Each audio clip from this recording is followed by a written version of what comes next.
کہ week days میں اگر گندا ہو جائے نا تھوڑا بہت تو میں اتنی زیادہ پرواہ نہیں کرتی اور اتنے کام ہوتے ہیں ختم ہی نہیں ہوتے، پھر اس وجہ سے ویکینڈ پہ یہ کام کرتی ہوں۔ اور آج کام بھی اتنا زیادہ تھا کہ اتنی زیادہ ٹینشن تھی، کچھ کام پینڈنگ پڑے ہوئے تھے، میں نے کہا پہلے وہ کر لیتی ہوں، اس کے بعد میں سارا گھر کو نا کھانا وغیرہ اور کلیننگ وغیرہ جو بھی ہے وہ کروں گی۔ اور واٹر میلن نا 2-3 دن سے یہ لے کے آئے ہوئے تھے اور میں اس کو نا کاٹ ہی نہیں پا رہی تھی، کیونکہ یار پتہ نہیں بات ہے کہ اتنا سخت ہے، اتنی مشکل سے میں نے کاٹا ہے کہ میں آپ کو کیا بتاؤں، میرے سے کٹ ہی نہیں ہو رہا تھا۔ تو نا میری مدر ان لا مجھے کہہ کے گئی تھی باہر جاتے ہوئے کہ یہ نا تم نے کاٹ کے رکھنا ہے اور اسٹوو بھی صاف کرنا ہے کیونکہ اسٹوو بڑا گندا نظر آ رہا ہے۔ تو میں نے کہا اوکے ساسو ماں۔ اب آپ لوگ حیران ہو رہے ہوں گے کہ یار میری تو مدر ان لا میرے ساتھ ہی نہیں رہتی، تو مجھے کون کہہ کے گیا؟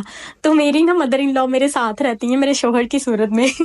یار میں کہتی ہوں ان کی اس طرح کی مطلب نیچر ہے کہ یہ کہیں گے یہ نہیں ہوا وہ نہیں ہوا، مجھے بالکل سانس کی کمی فیل ہی نہیں ہونے دیتے۔ مطلب انہوں نے ہر چیز پہ نظر رکھنی ہوتی ہے اور ہر چیز میں یہ اوپر نیچے یہ وہ بتاتے رہتے ہیں کہ یہاں سے ایسے نہیں کرنا تھا، ویسے کرنا تھا، ایسے نہیں ہونا تھا، ویسے ہونا تھا۔ اور کس کس کے شوہر میں یہ والی خصوصیت پائی جاتی ہے؟ مدر ان لا والی اور سسٹر ان لا والی۔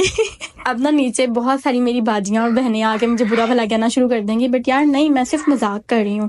تو یہ بات نیچرل ہے، مطلب شوہروں میں نا میں نے اکثر نوٹ کیا کہ ساسوں والی عادتیں ہوتی ہیں، اسپیشلی جب آپ کی ساس سر پہ نہ ہو تو آپ کا شوہر ہی آپ کی ساس ہوتا ہے ماشاءاللہ سے۔ باقی پچھلے کچھ ولاگز میں نا میں اس طرح کی باتیں کرتی ہوں تو نیچے نا میری پیاری سی باجیاں اور بہنیں آگے کہتی ہیں کہ باجی کو نا لیکچرز دینے کی پڑ گئی ہے، باجی نے نا لیکچر دینے شروع کر دیے ہیں۔ تو آپ لوگ نا مجھے بتائیں کہ میں کیا بولا کروں، پھر میں اس سے ریلیٹڈ بات چیت کیا کروں گی، میں نئی لیکچر دیا کروں گی اب، کیونکہ جب میں وائس اوور کرنے لگتی ہوں نا تو میرے مائنڈ میں جو اس ٹائم سارا دن چل رہا ہوتا ہے نا میں اس کے اکارڈنگلی بولتی ہوں، بٹ آپ لوگوں کو لگتا ہے کہ اگر مجھے کچھ اور بولنا چاہیے تو آپ لوگ پلیز مجھے ٹپس ضرور دیجیے گا تاکہ میں اس سے ریلیٹڈ بھی آپ لوگوں سے بات چیت کروں، کیونکہ میں کہتی ہوں کہ انسان کو اپنے آپ کو امپروو کرنا چاہیے۔ مطلب اگر کوئی آپ کو کہہ رہا ہے کہ آپ اگر کسی کو کسی چیز کے بارے میں انفارمیشن چاہیے یا نالج چاہیے تو آپ لوگ اس سے ریلیٹڈ مجھے کمنٹس میں کوسچن کر سکتے ہیں تاکہ میں نیکسٹ ولاگ میں اس کے ریلیٹڈ آنسر دوں اور بات چیت کروں۔ باقی آج آپ لوگوں نے کیا کرنا ہے کہ چوتھا کلمہ پڑھ کے 3 بار ڈن کا کمنٹ ضرور کرنا ہے۔ میں یہ اس لیے بھی بتاتی ہوں کہ سب کو نا زبانی کلمے نہیں آتے، تو جن کو نہیں آتے نا وہ گوگل سے سرچ کر سکتے ہیں، اس طرح آپ کو یہ مائنڈ میں دوبارہ سے وہ ریکال ہو جاتی ہے ایک چیز۔ باقی اللہ تعالیٰ ہم سب کو حاسدوں اور دشمنوں کی نظروں سے محفوظ رکھیں۔ اکثر میری ویڈیوز کے نیچے یہ کمنٹس آتے ہیں کہ پلیز دعا کریں کہ اللہ تعالیٰ ہمیں اولاد دیں، تو میں کہتی ہوں اللہ تعالیٰ سب کو اولاد کی نعمت سے نوازیں، جن کی اولاد نہیں ہے اللہ تعالیٰ ان کو ضرور اولاد دیں، آمین آمین آمین،